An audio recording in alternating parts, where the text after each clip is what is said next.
आप सुन रहे हैं जगत गुरु तत्वदर्शी संत रामपाल जी महाराज द्वारा लिखित पुस्तक जीने की राह का पेज नंबर 102। शब्दार्थ। जिस क्षेत्र में महात्मा गुरुजन नहीं होते और नदी आसपास न बह रही हो, हे भक्त उस देश को त्याग दे। वहां काल की भयंकर प्रताड़ना है। इसलिए हे पाठक जनों, जब भी जिस आयु में सतगुरु मिल जाएं, भक्ति प्रारंभ कर देना। संत गरीबदास जी ने कहा है कि चली गई सो जान दे, ले रहती कूराख, उतरी लाव चढ़ाई यो, करो अपूठी चाक। भावार्थ। हे मानव, जो आयु बिना सद्गुरु मिले बीत चुकी हो, वह तो व्यर्थ गई। उसकी चिंता छोड़कर सच्ची लगन से शेष बची आयु में भक्ति करके कल्याण करवा ले। भक्ति पर लगने के पश्चात संसारिक कार्य भी आसान हो जाएंगे। जैसे कुएं से पानी निकालते समय नेजू यानी बाल्टी से बंधी रस्सी चक्र से उतर जाती तो बाल्टी को खींचना कठिन हो जाता था। नेजू को फिर से चक्र पर चढ़ाकर बाल्टी खींचना बहुत आसान हो जाता है।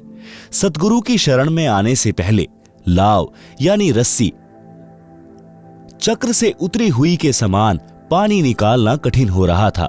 उसी प्रकार सब कार्य कठिनता से बन रहे थे। भक्ति शुरू करते ही कार्य आसानी से बनने लगे।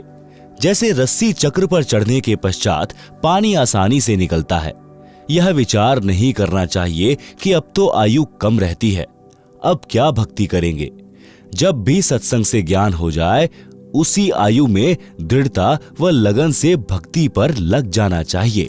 आप सुन रहे हैं जगत गुरु तत्वदर्शी संत रामपाल जी महाराज द्वारा लिखित पुस्तक जीने की राह का पेज नंबर 103।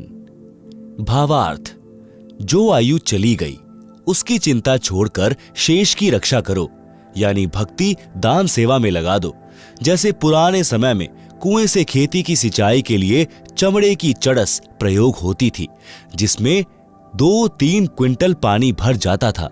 उसको काष्ठ की चक्री के ऊपर लाव यानी मोटी रस्सी चढ़ाकर बांध कर खींचते थे। यदि लाव यानी रस्सी चक्री से उतर जाती थी यानी फिसल जाती थी तो उसे खींचना कठिन हो जाता था। उसको जैसे तैसे पुनः चक्री यानी काष्ठ के मोटे घेरे पर चढ़ाया जाता था, जिससे चड़स को बाहर निकालना आसान होता था, जो उससे लाभ लेने का यथार्थ तरीका है। इसलिए हे मानव, यदि गुरु शरण नहीं ली है तो आपकी लाव उतरी पड़ी है। जीवन का प्रत्येक कार्य मुसीबत बना खड़ा है। उस जीवन की लाव को पुनः पुली यानी चक्री पर चढ़ा लो, फिर चलाओ, आसान हो जाएगा। यानी गुरु जी की शरण लेकर अपने जीवन की राह को आसान बनाओ। वैश्या का उद्धार। सत्संग सुनने से जीवन सुधर जाता है। परमेश्वर कबीर जी रात्रि में घर घर में सत्संग करते थे। दिन में अपने निर्वाह के लिए सब श्रोता तथा कबीर जी कार्य करते थे। एक रात्रि में सत्संग चल रहा था। थोड़ी दूरी पर काशी शहर की प्रसिद्ध वैश्या चंपाकली का आलीशान मकान था। उस रात्रि में वैश्या को ग्राहकों का टोटा था, जिस कारण से इंतजार में जाग रही थी। उसको परमात्मा कबीर जी के मुख कमल से प्रिय अमृतवाणी सुनाई दी। सत्संग में बताया गया कि मानव यानी स्त्री पुरुष का जीवन बड़े पुण्यों से प्राप्त होता है। जो स्त्री पुरुष भक्ति नहीं करते, दान सेवा नहीं करते, वे परमात्मा के चोर हैं। गीता अध्याय 3 श्लोक 12 में भी कहा कि जो व्यक्ति परमात्मा से प्राप्त धन का कुछ अंश दान धर्म में लगाए बिना स्वयं ही पेट भरता रहता है, वह तो परमात्मा का चोर ही है। जो मानव चोरी, डकैती, ठगी, वैश्यागमन करते हैं, वे महाअपराधी हैं। जो स्त्रियां वैश्या का धंधा करती हैं, वे भी महाअपराधी हैं। परमात्मा के दरबार में उनको कठिन दंड दिया जाएगा। मानव जीवन शुभ कर्म करने तथा भक्ति करने के लिए प्राप्त होता है। कबीर चोरी जारी वैश्यावृत्ति कभो न करयो कोय, पुण्य पाई नर देही ओछी ठोर न खोए। शब्दार्थ। हे मानव, चोरी जारी यानी पर स्त्री गमन, वैश्यावृत्ति यानी पर पुरुषों से धन के लोभ में स्त्री का संभोग करना कोई भी ना करना। यह मानव शरीर यानी स्त्री पुरुष बहुत पुण्यों से प्राप्त हुआ है। इससे पाप कार्यों को करके गलत स्थान पर जाकर नष्ट मत कर, शुभ कर्म कर, गुरु धारण करके अपना कल्याण करवाओ। मानव शरीर प्राप्त प्राणी को चाहिए कि सर्वप्रथम पूर्ण गुरु की शरण में जाकर दीक्षा प्राप्त करे, फिर आजीवन गुरु जी की मर्यादा में रहकर साधना तथा सेवा दान धर्म करता रहे, अपना दैनिक कार्य भी करे, परंतु सर्व बुराई त्याग दे, उसका कल्याण अवश्य होता है। अध्यात्म ज्ञान के अभाव से मानव यानी स्त्री पुरुष केवल धन उपार्जन को अपना मुख्य लक्ष्य बनाकर जीवन सफर को तय करता है। यदि आपके पास अरब खरब तक धन संपत्ति है जो आपने पूरे जीवन में अटपट छल कपट करके संग्रह की है, अचानक मृत्यु हो जाती है, सारे जीवन का जोड़ा धन तो यही रह गया, साथ तो शरीर भी नहीं गया, साथ गए तो वे पाप जो पूरे जीवन में माया के संग्रह में हुए थे। आप सुन रहे हैं जगत गुरु तत्वदर्शी संत रामपाल जी महाराज द्वारा लिखित पुस्तक जीने की राह का पेज नंबर 104। काया तेरी है नहीं, माया कहां से होए, गुरु चरणों में ध्यान रख, इन दोनों को खोए। कबीर सब जग निर्धना, धनवंता ना कोय, धनवान वही जानिए, जापे राम नाम धन होए। भावार्थ, जिस काया को रोग मुक्त कराने के लिए मानव अपनी संपत्ति को भी बेचकर उपचार कराता है, कहा है कि काया भी आपके साथ नहीं जाएगी। माया की तो बात ही क्या है। पूर्ण गुरु जी से दीक्षा लेकर दिन रात्रि भक्ति कर, गुरु जी के बताए ज्ञान को आधार बनाकर जीवन की राह पर चल। काया तथा माया से मोह हटाकर भक्ति धन संग्रह कर। हे मानव, मानव का पिछला इतिहास देख ले। सर्व सोने की लंका थी, रावण से रणधीर, एक पलक में राज नष्ट हुआ, जम के पड़े जंजीर। भक्ति बिना क्या होत है, भ्रम रहा संसार, रति कंचन पाया नहीं, रावण चली बार। भावार्थ, संत गरीबदास जी ने भी इसी बात का समर्थन किया कि भक्ति बिना जीव को कोई लाभ नहीं होता। माया जोड़ने के लिए आजीवन भटकता रहता है। श्रीलंका के राजा रावण के पास अनंत धन स्वर्ण आदि था, परंतु संसार त्याग कर जाते समय 1 ग्राम स्वर्ण भी साथ नहीं ले जा सका। सत्य भक्ति सत्य पुरुष की न करने से यमदूतों के द्वारा बेल यानी हथकड़ी बांधकर ऊपर यमराज के पास ले जाया गया, नरक में डाला गया। इसलिए हे मानव, अशुभ कर्मों से डर, सत्य भक्ति गुरु धारण करके कर। शंका समाधान करते हुए परमेश्वर कबीर जी ने सत्संग में बताया कि आध्यात्मिक ज्ञान के ना होने के कारण अच्छे व्यक्तियों से भी पाप हुए हैं। जब उन्होंने सत्संग सुना तो सर्व अपराध त्याग कर भक्ति करके अपना कल्याण कराया है। परमात्मा कबीर जी ने बताया कि मेरे पास साधना के वे यथार्थ मंत्र हैं जो सर्व पापों को नष्ट कर देते हैं, पुण्य बच जाते हैं। जैसे वर्तमान में वैज्ञानिकों ने ऐसी औषधि खोजी है जो खेती में डालने से घास व खरपतवार को नष्ट कर देती है, फसल सुरक्षित रहती है। ये मंत्र मैं अपने लोक से लेकर आया हूं। सोहम शब्द हम जग में लाएं, सार शब्द हम गुप्त छिपाएं। शब्दार्थ ऊपर किया है। ऋग्वेद मंडल 9 सूक्त 95 मंत्र 2 में भी प्रमाण है कि परमात्मा इस संसार में प्रत्यक्ष प्रकट होकर अपनी अमृतवाणी द्वारा मुक्ति के सत्य मार्ग की प्रेरणा करता है। वह परमात्मा सब देवों का देव यानी सर्व का मालिक भक्ति के गुप्त नामों का आविष्कार करता है। यदि कोई महापापी भी है, सत्य साधना करने लग जाता है और भविष्य में कोई पाप नहीं करता है, तो उसके सर्व पाप समाप्त हो जाते हैं। भक्ति करके अपना कल्याण करा सकता है। आप सुन रहे हैं जगत गुरु तत्वदर्शी संत रामपाल जी महाराज द्वारा लिखित पुस्तक जीने की राह का पेज नंबर 105। उपरोक्त अमृत वचन सुनकर वह बहन वैश्या जैसे गहरी नींद से जागी हो, कांपने लग गई। घर में ताला लगाकर सत्संग स्थल पर गई। पीछे ही महिलाओं की ओर बैठ गई। सत्संग समाप्त होने के पश्चात आवाज लगी कि जो दीक्षा लेना चाहता है वह आगे गुरुदेव जी के पास आ जाए। कुछ स्त्री तथा पुरुष उठकर आगे आए। वह वैश्या भी आई और गुरुदेव जी को अपना परिचय दिया और बताया कि मैंने तो 40 वर्ष की आयु में प्रथम बार ये उपकारी वचन सुनने को मिले हैं। हे परमात्मा, क्या मेरे जैसी पापिन का भी कल्याण संभव है? वैसे तो आप जी ने सर्व समाधान सत्संग में बता दिया, परंतु जब अपने घृणित जीवन की ओर झांकती हूं तो ग्लानि होती है तथा विश्वास नहीं हो रहा कि मेरे जैसे अपराधी को क्षमा कर दिया जाएगा। परमेश्वर कबीर जी ने कहा कि जब ही सत्य नाम हृदय धरा, भयो पाप को नाश, जैसे चिनंगी अग्नि की पड़े पुराने घास। भावार्थ, जैसे करोड़ टन सूखे घास का ढेर लगा हो, यदि उसमें एक तीली माचिस की जलाकर डाल दी जाए तो उस घास को राख बना देती है। फिर हवा चलेगी जो उस राख को भी उड़ाकर ले जाएगी। काम तमाम हुआ। इसी प्रकार करोड़ों जन्मों के भी पाप क्यों ना हो, मेरे सच्चे मंत्र का जाप उसे जलाकर राख कर देगा। भविष्य में कोई गलती ना करना, कल्याण हो जाएगा। यजुर्वेद के अध्याय 8 मंत्र 13 में भी यही प्रमाण है कि परमात्मा अपने भक्त एनसह घोर पापों का नाश कर देता है, जीव का कल्याण कर देता है। उस बहन ने पाप का कार्य यानी वैश्या का धंधा त्याग दिया।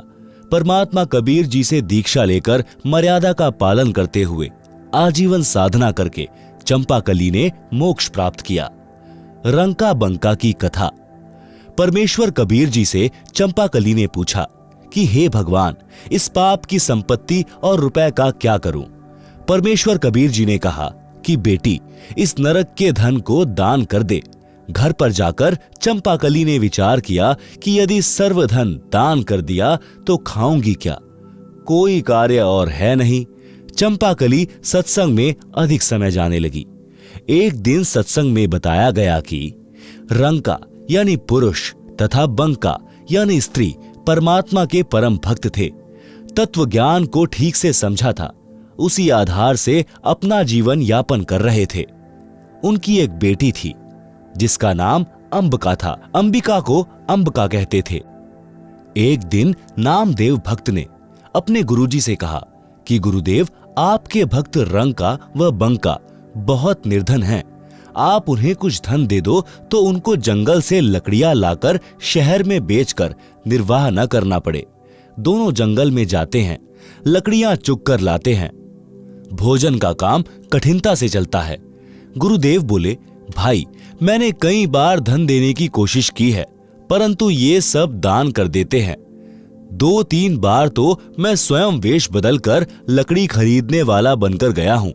उनकी लकड़ियों की कीमत अन्य से 100 गुना अधिक दी थी। उनकी लकड़ियां प्रतिदिन 2-2 आना की बिकती थी। मैंने 10 रुपए में खरीदी थी। उन्होंने 4 आना रखकर शेष रुपए मेरे को सत्संग में दान कर दिए। अब आप बताओ कि कैसे धन दूं? भक्त नामदेव जी ने फिर आग्रह किया कि अब की बार धन देकर देखो, अवश्य लेंगे। गुरु तथा नामदेव जी उस रास्ते पर गए जिस रास्ते से रंका बंका लकड़ी लेकर जंगल से आते थे। गुरुजी ने रास्ते में सोने यानी गोल्ड के बहुत सारे आभूषण डाल दिए जो लाखों रुपए की कीमत के थे। नामदेव तथा गुरुदेव एक झाड़ के पीछे छिपकर खड़े हो गए। रंका आगे आगे चल रहा था, सिर पर लकड़ियां रखकर, तथा उसके पीछे लकड़ियां लेकर बंका 200 फुट के अंतर में चल रही थी। भक्त रंका जी ने देखा कि स्वर्ण आभूषण बेशकीमती हैं और बंका नारी जाती है। कहीं आभूषणों को देखकर लालच आ जाए और अपना धर्म कर्म खराब कर ले, इसलिए पैरों से उन आभूषणों पर मिट्टी डालने लगा। भक्तमती बंका भी पूरे गुरु की चेली थी। उसने देखा कि पतिदेव गहनों पर मिट्टी डाल रहा है, उद्देश्य भी जान गई। आवाज लगाकर बोली कि चलो भक्त जी, क्यों मिट्टी पर मिट्टी डाल रहे हो? बंका जी समझ गए कि इरादे की पक्की है, कच्ची नहीं है। दोनों उस लाखों के धन का उल्लंघन करके नगर को चले गए। गुरुजी ने कहा कि देख लिया भक्त नामदेव जी, भक्त हो तो ऐसे। आप सुन रहे हैं जगत गुरु तत्वदर्शी संत रामपाल जी महाराज द्वारा लिखित पुस्तक जीने की राह का पेज नंबर 106। एक दिन शाम 4 बजे गुरुजी सत्संग कर रहे थे। सत्संग स्थल रंका जी की झोपड़ी से 4 एकड़ की दूरी पर था। रंका तथा बंका दोनों सत्संग सुनने गए हुए थे। उनकी बेटी अंबिका आयु 19 वर्ष झोपड़ी के बाहर चारपाई पर बैठी थी। झोपड़ी में आग लग गई, सब सामान जल गया। अंबिका दौड़ी दौड़ी आई और देखा कि सत्संग चल रहा था। गुरुजी सत्संग सुना रहे थे। श्रोता विशेष ध्यान से सत्संग सुनने में मग्न थे। शांति छाई थी। अंबिका ने जोर जोर से कहा कि माताजी, झोपड़ी में आग लग गई, सब सामान जल गया। माता बंकी उठी और बेटी को एक ओर ले गई और पूछा कि क्या बचा है। बेटी अंबिका ने बताया कि एक चारपाई बाहर थी, वही बची है। भक्त रंका भी उठकर आ गया था। दोनों ने कहा कि बेटी, उस चारपाई को भी आग के हवाले करके आ जा, सत्संग सुन ले। झोपड़ी नहीं होती तो आग नहीं लगती, आग नहीं लगती तो सत्संग के वचनों का आनंद भंग नहीं होता। अंबिका गई और चारपाई को झोपड़ी वाली आग में डालकर सत्संग सुनने आ गई। सत्संग के पश्चात घर गए। उस समय का खाना सत्संग में लंगर में खा लिया था। रात्रि में जली झोपड़ी के पास एक पेड़ के नीचे बिना बिछाए सो गए। भक्ति करने के लिए वक्त से उठे तो उनके ऊपर सुंदर झोपड़ी थी तथा सर्व बर्तन तथा आटा दाल आदि आदि मिट्टी के घड़ों में भरा था। उसी समय आकाशवाणी हुई कि भक्त परिवार, यह परमात्मा की मेहर है, आप इस झोपड़ी में रहो, यह आज्ञा है गुरुदेव की। तीनों प्राणियों ने कहा कि जो आज्ञा गुरुदेव।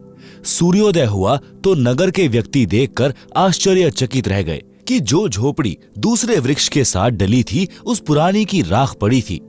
नई झोपड़ी 1 सप्ताह से पहले बन नहीं सकती थी। सबने कहा कि यह तो इनके गुरुजी का चमत्कार है। नगर के लोग देखें और गुरुजी से दीक्षा लेने का संकल्प करने लगे। हजारों नगरवासियों ने दीक्षा ली। यह सब लीला परमेश्वर कबीर जी ने काशी शहर में प्रकट होने से लगभग 200 वर्ष पूर्व की थी। उस समय भक्त नामदेव जी को भी शरण में लिया था। उपरोक्त कथा प्रसंग सुनकर भक्तमती चंपाकली के मन का भय समाप्त हो गया और सर्व संपत्ति तथा धन परमात्मा कबीर गुरुजी को समर्पित कर दिया। परमात्मा ने कहा कि बेटी, जब तू ही मेरी हो गई तो संपत्ति तो अपने आप ही मेरी हो गई। इस मेरी संपत्ति को उतनी रख ले जितने में तेरा निर्वाह चले, शेष दान करती रह। भक्तमती चंपाकली ने वैसा ही किया। मकान रख लिया और अधिकतर रुपए गुरुजी की आज्ञा अनुसार भोजन भंडारे यानी लंगर में दान कर दिए। आप सुन रहे हैं जगत गुरु तत्वदर्शी संत रामपाल जी महाराज द्वारा लिखित पुस्तक जीने की राह का पेज नंबर 107। कबीर जी द्वारा शिष्यों की परीक्षा लेना। बंदी छोड़ कबीर परमेश्वर जी द्वारा अनेकों अनहोनी लीलाएं करने से प्रभावित होकर 64 लाख शिष्य बने थे। परमेश्वर तो भूत भविष्य तथा वर्तमान की जानते हैं। उनको पता था कि ये सब चमत्कार देखकर तथा इनको मेरे आशीर्वाद से हुए भौतिक लाभों के कारण मेरी जय जयकार कर रहे हैं। इनको मुझ पर विश्वास नहीं है कि मैं परमात्मा हूं, परंतु देखा देखी कहते अवश्य है कि कबीर जी हमारे सद्गुरु जी तो स्वयं परमात्मा आए हैं। अपने लाभ भी बताते थे। एक दिन परमेश्वर कबीर जी ने शिष्यों की परीक्षा लेनी चाहिए कि देखूं तो कितने ज्ञान को समझे हैं। यदि इनको विश्वास ही नहीं है तो ये मोक्ष के अधिकारी नहीं है, ये तो मेरे सिर पर व्यर्थ का भार है। यह विचार करके एक योजना बनाई। अपने परम शिष्य रविदास से कहा कि एक हाथी किराए पर लाओ। काशी नगर में एक सुंदर वैश्या थी। उसके मकान से थोड़ी दूरी पर किसी कबीर जी के भक्त का मकान था। कबीर जी उसके आंगन में रात्रि के समय सत्संग कर रहे थे। उसी दिन उस वैश्या के पास भी ग्राहक नहीं थे। सत्संग के वचन सुनने के लिए वह अपने मकान की छत पर कुर्सी लेकर बैठ गई। पूर्ण रात्रि सत्संग सुना और उठकर सत्संग स्थल पर गई तथा परमात्मा कबीर जी को अपना परिचय दिया तथा कहा कि गुरुजी, क्या मेरे जैसी पापिनी का भी उद्धार हो सकता है? मैंने अपने जीवन में प्रथम बार आत्म कल्याण की बातें सुनी हैं। अब मेरे पास दो ही विकल्प हैं कि या तो मेरा कल्याण हो या मैं आत्महत्या करके पापों का प्रायश्चित करूं। परमात्मा कबीर जी ने कहा, बेटी, आत्महत्या करना महापाप है। भक्ति करने से सर्व पाप परमात्मा नष्ट कर देता है। आप मेरे से उपदेश लेकर साधना करो और भविष्य में पापों से बचकर रहना। उस बहन ने प्रतिज्ञा की और परमात्मा कबीर जी से दीक्षा लेकर भक्ति करने लगी तथा जहां भी प्रभु कबीर जी सत्संग करते वहीं सत्संग सुनने जाने लगी, जिस कारण से कबीर जी के भक्तों को उसका सत्संग में आना अच्छा नहीं लगता था। वे उस लड़की को कहते थे कि तेरे कारण गुरु जी की बदनामी होती है, तू सत्संग में मत आया कर, तू सबसे आगे गुरु जी के पास बैठती है, वहां ना बैठा कर। लड़की ने ये बातें गुरु कबीर जी को बताई और फूट फूट कर रोने लगी। परमेश्वर जी ने कहा कि बेटी, आप सत्संग में आया करो। कबीर जी ने सत्संग वचनों द्वारा स्पष्ट किया कि मैला कपड़ा साबुन और पानी से दूर रहकर निर्मल कैसे हो सकता है। इसी प्रकार पापी व्यक्ति सत्संग से तथा गुरु से दूर रहकर आत्म कल्याण कैसे करा सकता है।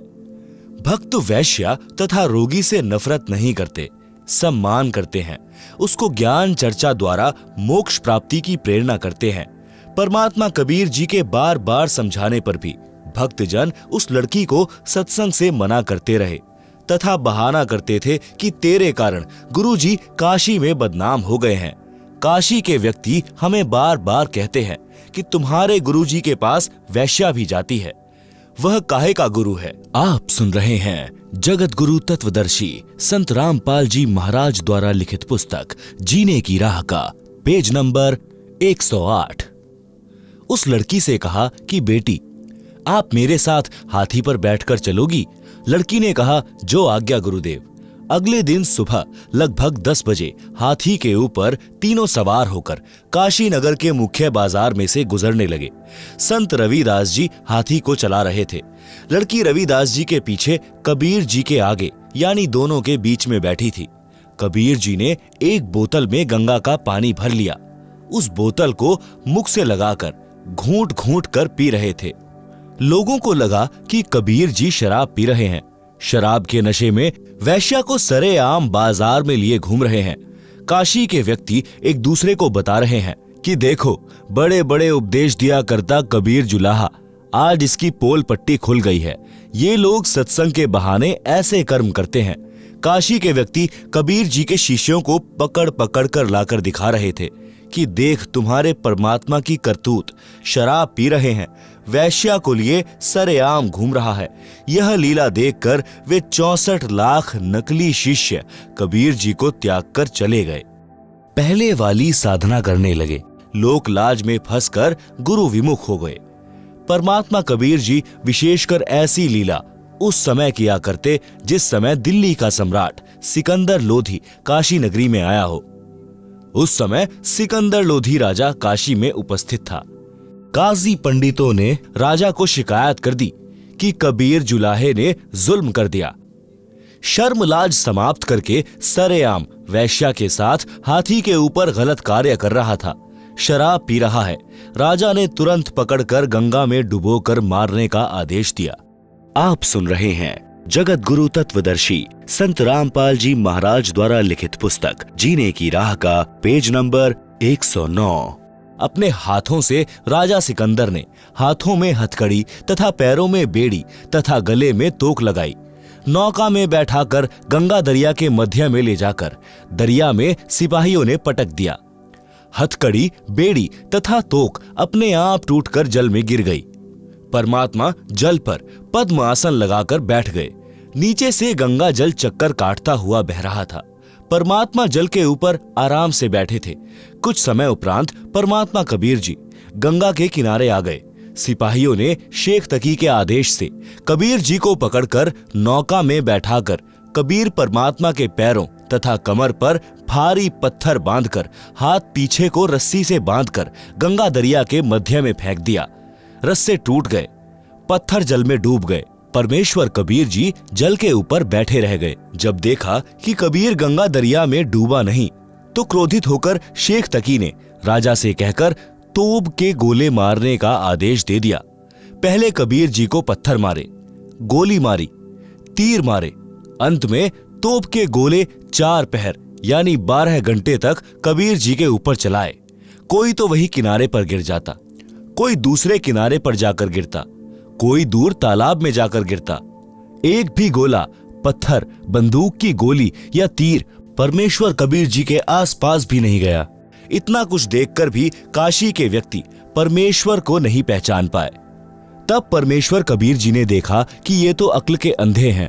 उसी समय गंगा के जल में समा गए और अपने भक्त रविदास जी के घर प्रकट हो गए। दर्शकों को विश्वास हो गया कि कबीर जुलाहा गंगा जल में डूबकर मर गया है।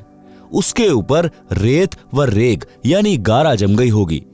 सब खुशी मनाते हुए, नाचते कूदते हुए नगर को चल पड़े। शेख तकी अपनी मंडली के साथ संत रविदास जी के घर यह बताने के लिए गया कि जिस कबीर जी को तुम परमात्मा कहते थे वह डूब गया है, मर गया है। संत रविदास जी के घर पर जाकर देखा तो कबीर जी इकतारा यानी वाद्य यंत्र बजा बजा कर शब्द गा रहे थे। शेख तकी की तो मां सी मर गई। राजा सिकंदर के पास जाकर बताया कि वह आंखें बचाकर भाग गया है, रविदास के घर बैठा है। यह सुनकर बादशाह सिकंदर लोधी संत रविदास जी की कुटी पर गया। परमात्मा कबीर जी वहां से अंतर्ध्यान होकर गंगा दरिया के मध्य में जल के ऊपर समाधि लगाकर जैसे जमीन पर बैठते हैं ऐसे बैठ गए।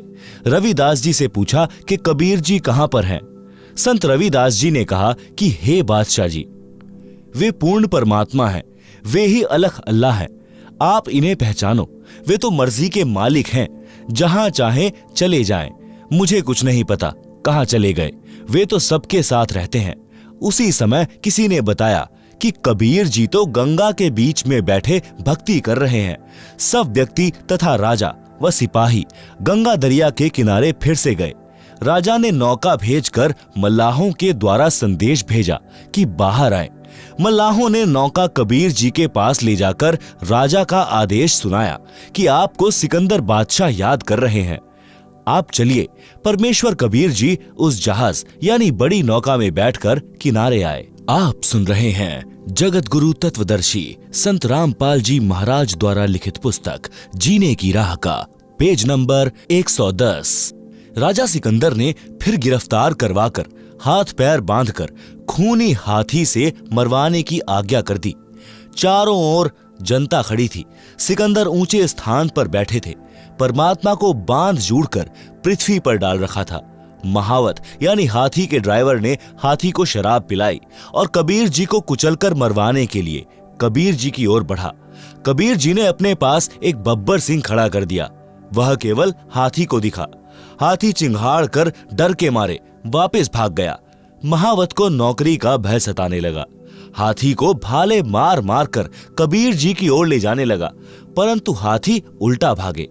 तब पीलवान यानी महावत को भी शेर खड़ा दिखाई दिया तो डर के मारे उसके हाथ से अंकुश गिर गया। हाथी भाग गया। परमेश्वर कबीर जी के बंधन टूट गए। कबीर जी खड़े हुए तथा अंगड़ाई ली तो लंबे बढ़ गए। सिर आसमान को छुआ दिखाई देने लगा। प्रकाशमान शरीर दिखाई देने लगा। सिकंदर राजा भय से कांपता हुआ परमेश्वर कबीर जी के चरणों में गिर गया। क्षमा याचना की तथा कहा कि आप परमेश्वर हैं, मेरी जान बख्शो, मेरे से भारी भूल हुई है। मैं अब आपको पहचान गया हूं, आप स्वयं अल्लाह पृथ्वी पर आए हो। तब परमेश्वर कबीर जी काशी नगर में आए तथा उसी गणिका के मकान में चौक में बैठ गए। लड़की परमात्मा के चरण दबा रही थी। परमेश्वर कबीर जी के पैर अपनी सांथलों यानी घुटनों से ऊपर की टांग पर रख लिए। नोट: इन वाणियों का शब्दार्थ ऊपर संक्षेप में किया है। फिर गणिका के संग चले, शीशी भरी शराब, गरीब दास उस पुरी में जुल्हा भया खराब। तारी बाजी पुरी में भिष्ट जुल्ह दी नीच, गरीब दास गणिका सजी दहूं संतों के बीच। गावत बैन बिलास पद, गंगा जल पीवंत, गरीबदास विहल भये मतवाले घूमंत। भड़ुआ भड़ुआ सब कहें कोई न जाने खोज। दास गरीब कबीर करम बांटत शिर का बोझ। देखो गनी का संगी लई कहते कौम 36। गरीब दास इस जुलहदी का दर्शन आन हदीस। शाह सिकंदर को सुनी भिष्ट हुए दो संत। गरीब दास चारों वरण उठी लागे सब पंथ। चारी वर्ण शट आश्रम दोनों दीन खुशाल। गरीब दास हिंदू तुरक पड़या शहर गली जाल। शाह सिकंदर कह गए सुनी कबले अरदास। गरीब दास तलबा हुई पकड़े दोनों दास। कहो कबीर यो क्या किया गनिका लिन्ही संग। गरीब दास भूले भक्ति परया भजन में भंग। सुनो सिकंदर बादशाह हमरी अरज आवाज। गरीब दास वह राखिसी जिन योह साज्या साज। जड़ियां तोक जंजीर गल शाह सिकंदर आप। गरीब दास पदलीन है तारी अजपा जाप। हाथों जड़ी हथकड़ी पग बेड़ी पहिराए। गरीब दास बीच गंग में तहां दीन्हा छिटकाए। झड़ी गए तोक जंजीर सब लगे किनारे आए। गरीब दास देखे खलक स्यों काजी बादशाह। नीचे नीचे गंगा जल ऊपर आसन थीर। गरीब दास बूढ़े नहीं बैठे अधर कबीर। यह अचरज कैसा भया देखें दोनों दीन। गरीब दास काजी कहें बांधी दिया जलसीन। गल में फांसी डारी करी बांधो शिला सुधारी।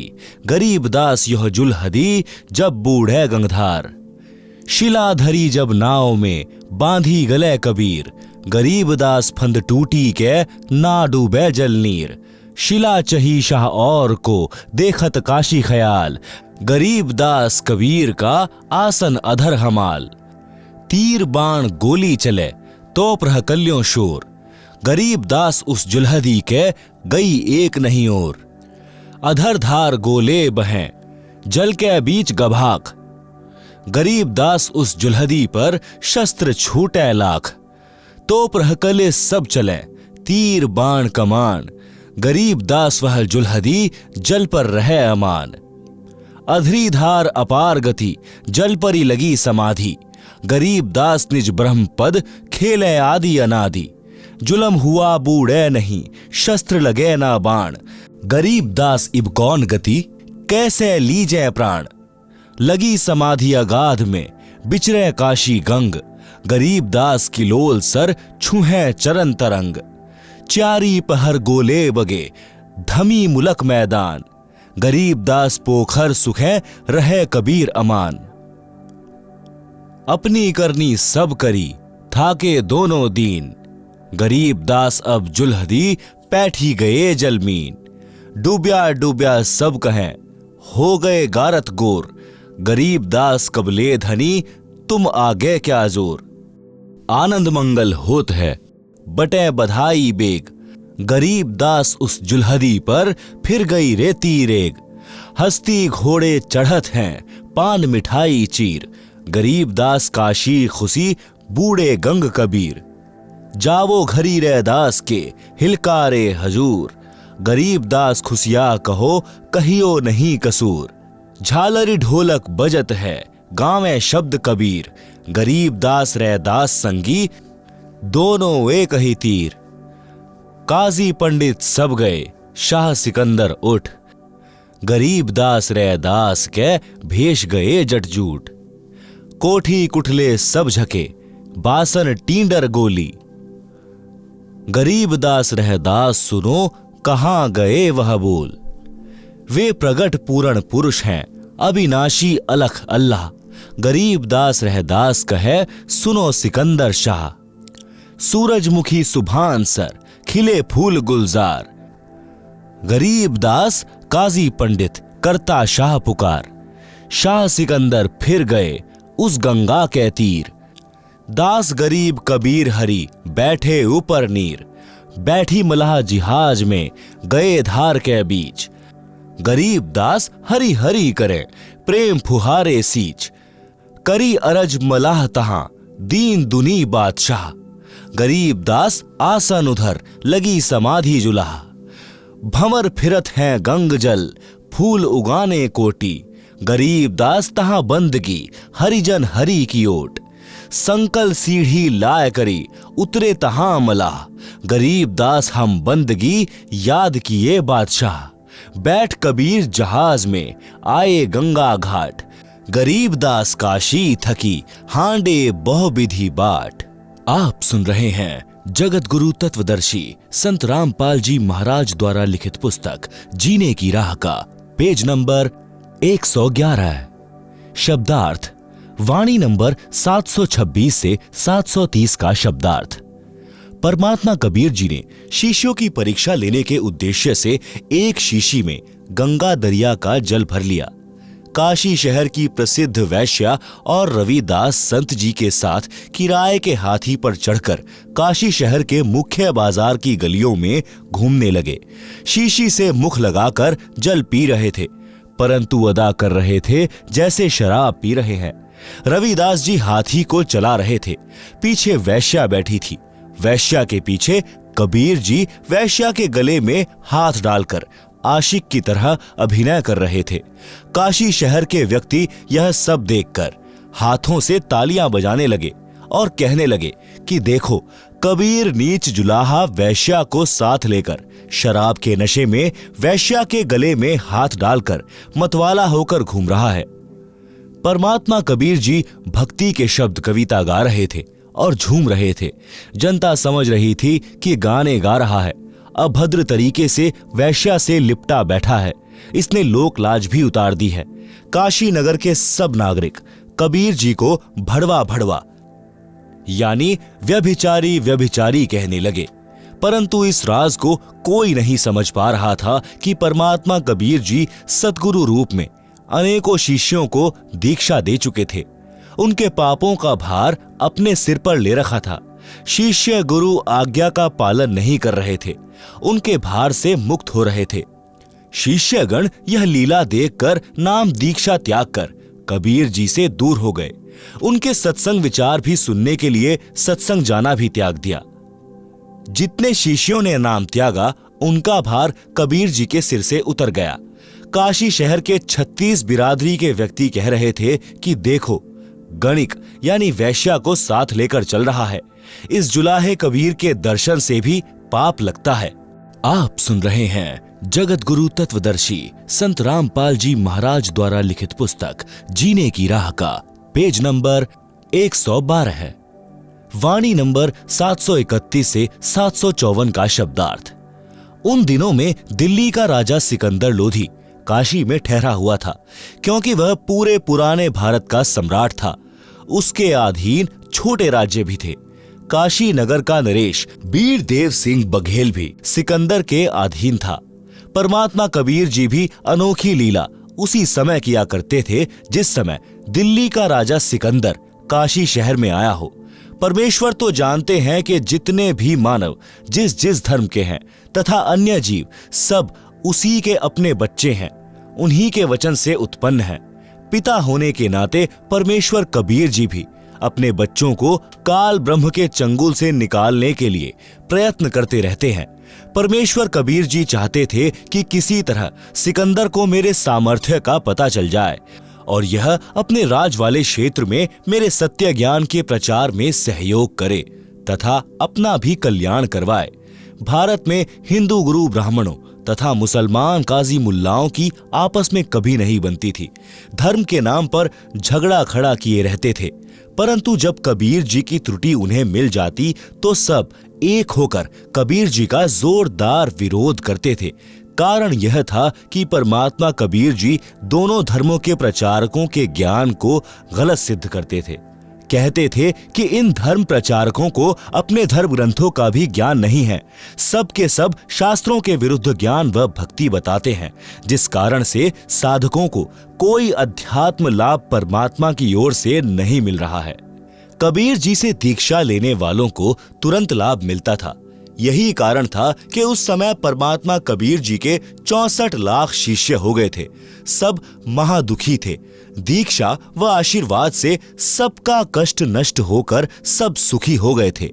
कबीर जी के अनुयायी हिंदू तथा मुसलमान दोनों ही बहुसंख्या में बन रहे थे, जिस कारण से वे धर्म प्रचारक यानी धर्म गुरु कबीर जी से घोर ईर्ष्या रखते थे। इस घटना से उनको पंख लग गए। विचार किया कि दिल्ली का सम्राट भी आया है, आज इस जुलाहे को मौत की सजा दिलाएंगे। यह विचार करके हजारों की संख्या में दोनों धर्मों के व्यक्ति राजा सिकंदर के पास विश्राम गृह में गए। कारण का पता लगने पर राजा सिकंदर ने जनता को प्रसन्न करने के लिए कहा कि अभी गिरफ्तार करवाकर उस कबीर को मौत के घाट उतारता हूं। संत रविदास जी तथा परमात्मा कबीर जी दोनों को पुलिस पकड़ लाई। संत रविदास जी को तो छोड़ दिया, क्योंकि कबीर जी ने सब अपनी गलती मानी थी। कहा था कि न रविदास जी का दोष है न गणिका का, सब कुछ मैंने किया है। आप सुन रहे हैं जगत गुरु तत्वदर्शी संत रामपाल जी महाराज द्वारा लिखित पुस्तक जीने की राह का पेज नंबर 113। सिकंदर लोधी का असाध्य रोग परमेश्वर कबीर जी के आशीर्वाद से समाप्त हुआ था। कमाल लड़के को तथा कमाली लड़की को तथा स्वामी रामानंद को, जिसकी हत्या सिकंदर लोधी राजा ने की थी, राजा के सामने मुर्दों को जीवित किया था। राजा सिकंदर भी कबीर जी को गुरु मानता था, परंतु अधिक जनता को देखकर तथा अक्षम्य अपराध मानकर कानून व्यवस्था राज में बनाए रखने के उद्देश्य से सिकंदर ने कबीर जी को गिरफ्तार करवाया। फिर भी कुछ गुरु मर्यादा का ध्यान रखते हुए प्रश्न किया कि हे कबीर जी, आप इतने नेक विचारों वाले थे, यह क्या कर बैठे? आपने वैश्या को साथ लिया, आप भक्ति भूल गए, आपका भजन यानी नाम खंड हो गया, भक्ति का नाश कर लिया। कबीर जी ने उत्तर दिया कि हे सिकंदर बादशाह, आपके प्रश्न का उत्तर सुनो। जिस परमेश्वर ने सब ब्रह्मांडों को बनाकर सुरक्षित रखा है, वह मेरी भी रक्षा करेगा। सिकंदर लोधी राजा ने जनता को शांत करने के उद्देश्य से अपने हाथों से कबीर परमेश्वर के हाथों में हथकड़ी, पैरों में बेड़ी, गले में तोक पहनाकर गंगा दरिया के मध्य में डालकर मारने का आदेश सुना दिया। राजा के आदेशानुसार कबीर जी को गंगा नदी के मध्य में नौका के द्वारा ले जाकर जल में डाल दिया। परमेश्वर कबीर जी के हाथों की हथकड़ी, पैरों की बेड़ी तथा गले की तोक वाली जंजीर टूटकर जल में गिर गई और परमात्मा कबीर जी जल के ऊपर बैठे रहे। यह देखकर काजियों ने कहा कि कुछ इसने जादू तंत्र करके जल को बांध दिया है, इस कारण से नहीं डूब रहा। कुछ समय तक जल पर बैठे रहे, फिर गंगा नदी के किनारे की ओर उसी स्थान पर आ गए जिस स्थान से नौका में बैठा कर ले गए थे। उस स्थान पर यानी गंगा दरिया के किनारे पर कई हजार व्यक्ति देखने के लिए उपस्थित थे। राजा सिकंदर भी उपस्थित था। काजी व मुल्ला तथा ब्राह्मणों ने विचार करके राजा से कहा कि इसके गले में पत्थर की भारी वजन वाली शिला बांधकर दरिया के मध्य डाला जाए, यह तब डूबेगा। नौका में कबीर जी को बैठाकर गले में लोहे की मोटी जंजीर से पत्थर की भारी शिला बांधकर गंगा नदी के मध्य में जल में पटक दिया। जंजीर टूट गई। पत्थर की शिला जल के ऊपर तैरती हुई तेजी से चलकर सिकंदर राजा की ओर आई। कबीर जी जल के ऊपर पालथी लगाकर सुखासन पर बैठे रहे। अथाह जल नीचे नीचे बह रहा है। परमात्मा कबीर जी जल में डूबे नहीं। जल की लहरें परमेश्वर जी के चरण छूकर उछल उछल कर किलोल कर रही थी। राजा ने आदेश दिया कि तीर मारकर इसका अंत कर दो। जब बहुत समय तक तीर बाणों से कबीर जी नहीं मरे तो तोप यंत्र मंगाया गया। तोप के गोले तथा तीर दोनों ही छोड़े गए, परंतु एक भी परमेश्वर कबीर जी की ओर नहीं गया। कोई गोला उसी किनारे के पास दरिया में गिरे, कोई दूर गिरे। कुछ तोप के गोले तो दूर तालाबों में गिरे जिनका जल ही सूख गया। तोप के कुछ गोले दाएं बाएं गिर रहे थे। परमात्मा कबीर जी के निकट एक भी तीर बाण व तोप का गोला नहीं गया। यह प्रयत्न 4 पहर यानी 12 घंटे तक चला, परंतु कबीर जी नहीं मरे। पूर्ण परमात्मा कबीर जी अविनाशी हैं। अविनाशी को कौन मार सकता है। वे जनता को लीला के माध्यम से अपना सामर्थ्य दिखा रहे थे, परंतु काल ब्रह्म ने बुद्धि हर रखी थी। किसी के भी विचार में यह बात नहीं आई कि यह सामान्य व्यक्ति नहीं है। जब राजा तथा प्रजा ने सब कोशिश कर ली तो कहने लगे कि इसको कैसे मारा जाए। जब सब जुल्म करके थक लिए तब परमात्मा कबीर जी गंगा नदी के जल में गोता लगा गए। उपस्थित जनता तथा राजा ने मान लिया कि कबीर जल में डूबकर मर गया। इसके शव पर रेत व गारा गिर गई। कबीर जी के मरने की खुशी में लोग ढोल बजाने लगे, नाचने गाने लगे और मिठाई बांटने लगे। राजा विश्राम गृह में चला गया। काजी, मुल्ला व पंडित जन मिलकर रविदास के घर गए। वहां पर उनको अंदर से कबीर जी की आवाज सुनाई दी। वे परमात्मा की महिमा के शब्द यानी कविता गा रहे थे। रविदास जी को बताने गए थे कि जिसे आप अविनाशी कहते थे वह कबीर मर गया है। घर के अंदर गए तो कबीर जी रविदास जी के पास बैठे थे। दोनों शब्द गा रहे थे। देखकर वापस जाकर सिकंदर को बताया कि कबीर मरा नहीं, वह तो रविदास के घर पर बैठा है। हजारों की संख्या में काशी के काजी, मुल्ला, पंडित तथा जनता रविदास जी के घर गए। वहां पर कबीर जी नहीं मिले। रविदास जी से पूछा कि कबीर कहाँ हैं? वे बोले कि अभी मेरे पास से गए हैं। कह रहे थे कि गंगा में स्नान करके आता हूं। राजा तथा सब व्यक्ति गंगा के उसी किनारे पर गए तो परमात्मा कबीर जी जल के ऊपर पहले की तरह बैठे मिले। दरिया के मध्य में बैठे थे। छोटा समुद्री जहाज में मल्लाह यानी जहाज चालक व अन्य कुछ व्यक्ति गए और कहा कि आपको राजा सिकंदर बुला रहा है। जहाज से सीढ़ी जंजीरों से बांधकर जल में लटकाई। कबीर जी सीढ़ी से चढ़कर जहाज में बैठकर गंगा नदी से बाहर आए तो तुरंत पकड़ लिए यानी गिरफ्तार कर लिए। आप सुन रहे हैं जगत गुरु तत्वदर्शी संत रामपाल जी महाराज द्वारा लिखित पुस्तक जीने की राह का पेज नंबर 114। खूनी हाथी से कबीर परमेश्वर को मरवाने की कुचेष्टा। खूनी हाथी मस्त है, पग बंधे जंजीर। गरीब दास जहां डारिया, मसक बांधी कबीर। सिंह रूप साहिब धरया, भागे उल्टे फील। गरीब दास नहीं समझती यह दुनिया खलील। बने केहरी सिंह जीत, चौर शिखर असमान। गरीब दास हस्ती लखया, दिखे नहीं जिहान। कूटे शीश महावत, अंकुश शीर गरगाप। गरीब दास उल्टा भगे, तारी दीजे थाप। भाले को खो मारिए, चरखी छूटे पाख। गरीब दास नहीं निकट जाए, किलकी देवे लाख। जैसी भक्ति कबीर की, ऐसी करे ना कोय। गरीब दास कुंजर थके, उल्टे भागे रोए। दुम गोवे मूंडी धुने, सैन न समझे एक।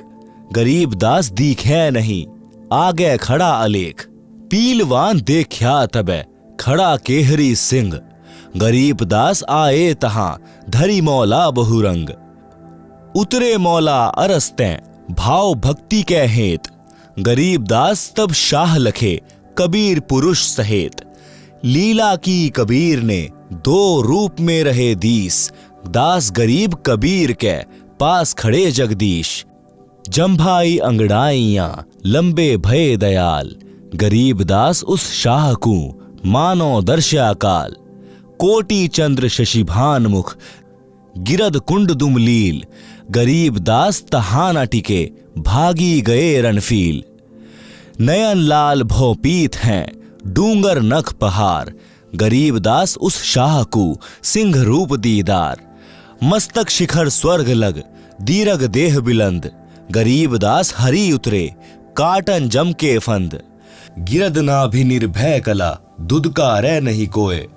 गरीब दास त्रिलोकी में, गाज तास की होय। जीव नरसिंह प्रहलाद के, यू वह नरसिंह एक।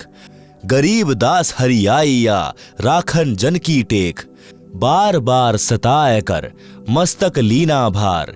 गरीब दास शाह यों कहे, बक्सो इब की बार। तहां सिंह ल्यो लीन हुआ, परचा इब की बार। गरीब दास शाह यों कहे, अल्लाह दिया दीदार। सुन काशी के पंडितों काजी मुल्ला पीर, गरीबदास इसके चरण लियो अलह अलेख कबीर।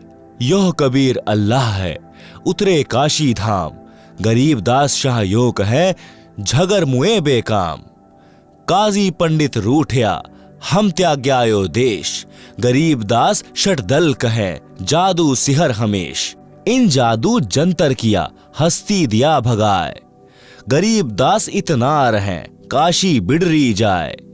काशी बिडरी चहों दिशा थांभन हारा एक, गरीबदास कैसे थंभे बिडरे बहुत अनेक।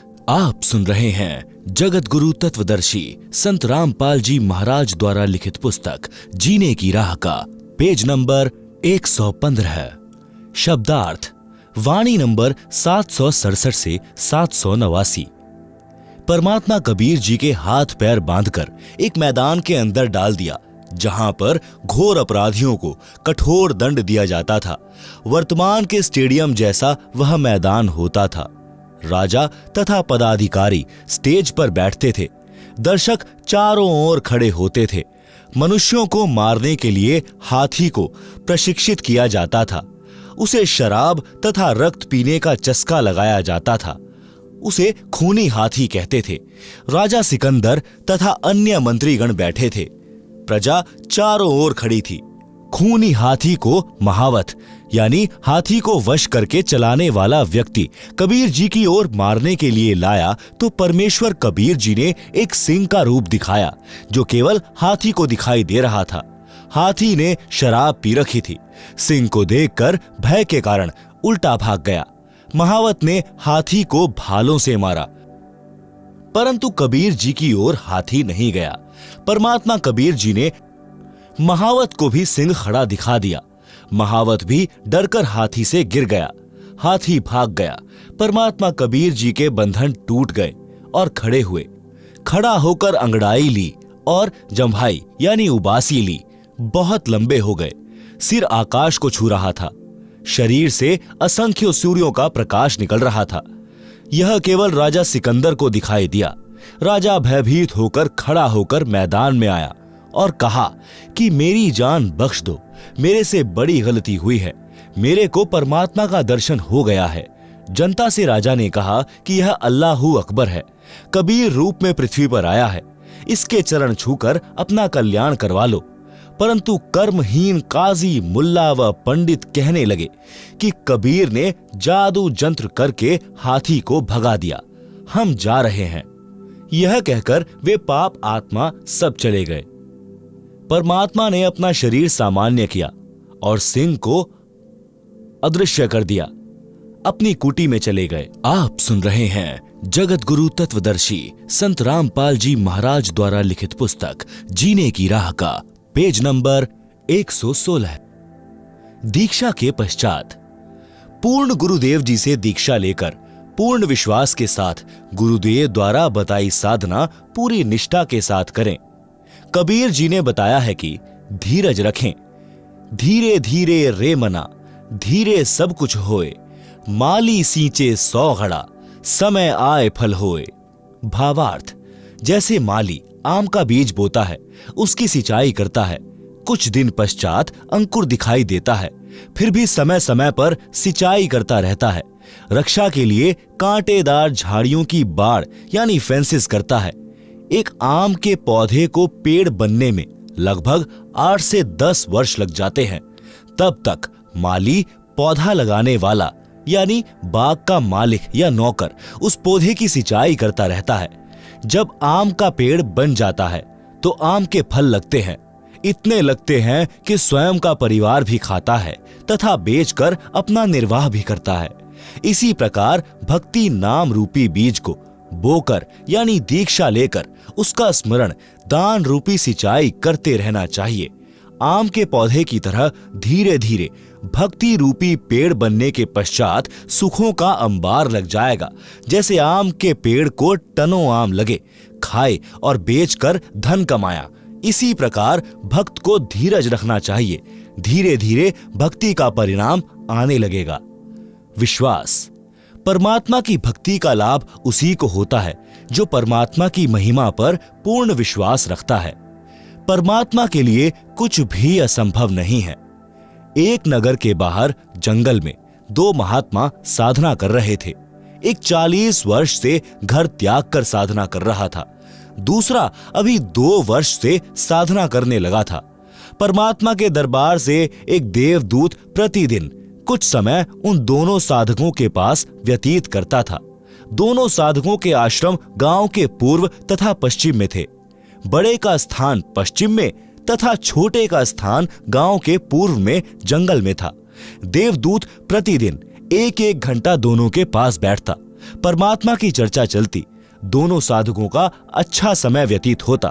एक दिन देवदूत ने भगवान विष्णु जी से कहा कि भगवान, कपिला नगरी के बाहर आपके 2 परम भक्त रहते हैं। श्री विष्णु जी ने कहा कि एक परम भक्त है, दूसरा तो बनावटी भक्त है। देवदूत ने विचार किया कि जो 40 वर्ष से साधना रत है वह पक्का भक्त होगा, क्योंकि लंबी लंबी दाढ़ी, सिर पर बड़ी जटा यानी केश है और समय भी 40 वर्ष बहुत होता है। देवदूत बोला कि हे प्रभु, जो 40 वर्ष से आपकी भक्ति कर रहा है वह होगा परम भक्त। प्रभु ने कहा नहीं, दूसरा जो 2 वर्ष से साधना में लगा है। प्रभु ने कहा कि देवदूत, मेरी बात पर विश्वास नहीं हुआ। देवदूत बोला, प्रभु ऐसा नहीं है, परंतु मेरी तुच्छ बुद्धि यही मान रही है कि बड़ी आयु वाला भी अच्छा भक्त है। श्री विष्णु जी ने कहा कि कल आप देर से पृथ्वी पर जाना, दोनों ही देर से आने का कारण पूछेंगे तो आप बताना कि आज प्रभु जी ने हाथी को सुई के नाके से निकालना था, वह लीला देखकर आया हूं, इसलिए आने में देर हो गई। जो उत्तर मिले उससे आपको भी पता लग जाएगा कि परम भक्त कौन है। पहले प्रतिदिन देवदूत सुबह 8 बजे के आसपास बड़े के पास जाता था और 10 बजे के आसपास छोटी आयु वाले के पास जाता था। अगले दिन बड़ी आयु वाले के पास दिन के 12 बजे पहुंचा। देर से आने का कारण पूछा तो देवदूत ने बताया कि आज 11:30 बजे दिन के परमात्मा ने लीला करनी थी, वह देख कर आया हूं। 40 वर्ष वाले ने पूछा कि क्या लीला की प्रभु ने, बताइएगा। देवदूत ने कहा कि श्री विष्णु जी ने कमाल कर दिया, हाथी को सुई के नाके यानी छिद्र में से निकाल दिया। यह सुनकर भक्त बोला कि देवदूत, ऐसी झूठ बोल जो सुने उसे विश्वास हो। यह कैसे हो सकता है कि हाथी सुई के नाके में से निकल जाए? मेरे सामने निकाल कर दिखाओ। देवदूत समझ गया कि भगवान सत्य ही कह रहे थे। यह तो पशु है, भक्त नहीं, जिसे परमात्मा पर ही विश्वास नहीं कि वह सक्षम है। जो कार्य मानव नहीं कर सकता परमात्मा कर सकता है, उसकी भक्ति व्यर्थ तथा बनावटी है।